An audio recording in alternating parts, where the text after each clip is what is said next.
these are all the ingredients that you need to make a killer roast beef. Today, these are all the ingredients you need. Super easy. So we have our roast, our cut of meat. This is a sirloin tip roast. I have also used a rump roast or a chuck roast will also work as well.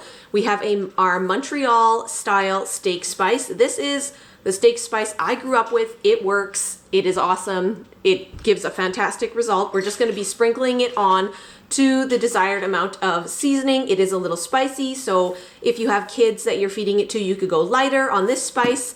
And I always add 1 pack of the onion soup mix. I have seen people make their own onion soup mix. You can totally do that yourself. If you are worried about like allergies, if you want to make sure that it is, you know, gluten-free or whatever. I don't even think this one, oh yeah, no, this one does contain soy sulfites and wheat.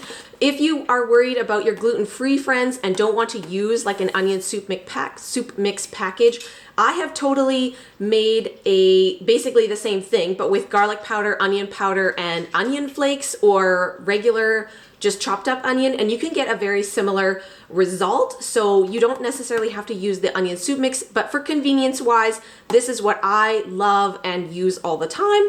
And we're going to be using 1 package of that. And then we're going to be adding 2 to 4 cups of water, depending on how much, you know, sauce or juice you want at the bottom of your roast. You don't want it to dry out while it's cooking in the roaster. So having more water is not a bad thing. Plus, then you can make more gravy afterwards if you are into making gravy. You want to take your meat and put it in the roast pan first.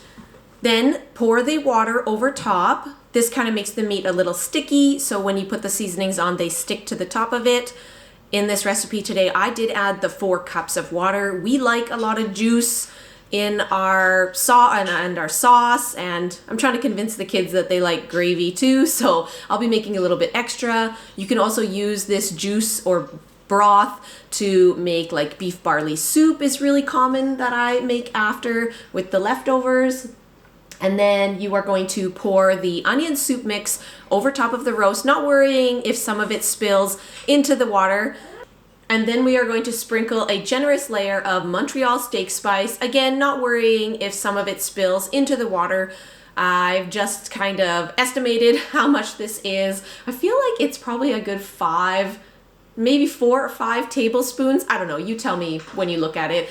Like I said, the Montreal Steak Spice can be a little spicy. If you're worried about it, do a taste test with it before. See if you find it too spicy for yourself and taper it back if it is a little bit too spicy for you, or add more if you enjoy that flavor.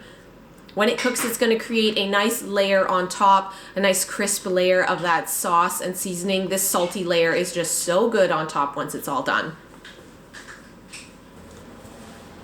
We are going to bake the roast in the oven at 350 degrees for a minimum of 3 hours. Don't open the lid. Don't check on it in the middle. Just let it do its thing. Sometimes I like to prep this recipe in the morning, put it in the oven, and then set a timer so that the oven will turn on at around like 2 o'clock, and then supper will be ready at 6 o'clock, which is so convenient just to have it all ready to go. It's in the oven, it's doing its thing. The prep work is all finished. You can do the prep work early. You can even prepare the roast the night before, keep it in the fridge, and then put it in the oven when you are ready.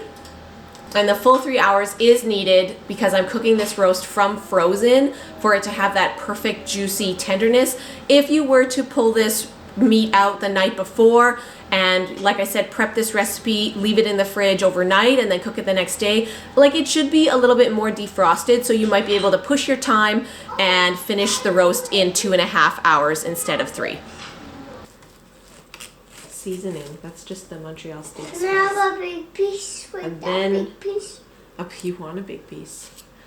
You like it. Yeah. Actually, and full. You can have that one if you want it.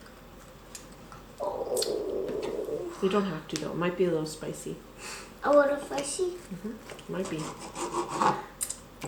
No, not that spicy. Okay, good. Don't hold it that close. You gotta back up a little. Right there. Perfect. Take a picture.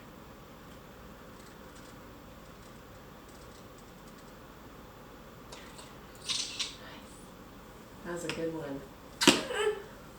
Would you like?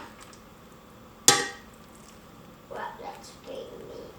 That's a lot of meat. That's a big meat, isn't it? That is a big meat. It's bigger than the table. Yeah. And a much. Oh, it just shreds apart. It's so good. Wow. Ow.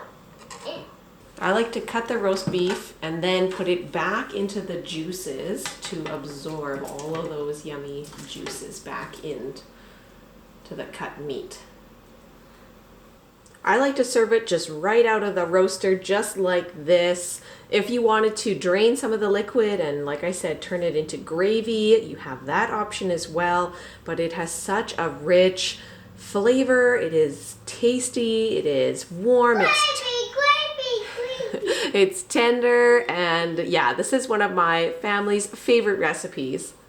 We like to serve it with mashed potatoes or baked potatoes. You can serve it, like I said, as a roast beef sandwich or with bread on the side. I'm going to be having this with some sourdough countryside miche, and I have that recipe linked below if you are interested in learning it, as well as some beans from the freezer. They are so good, fresh, and we'll probably have some pickles on the side too.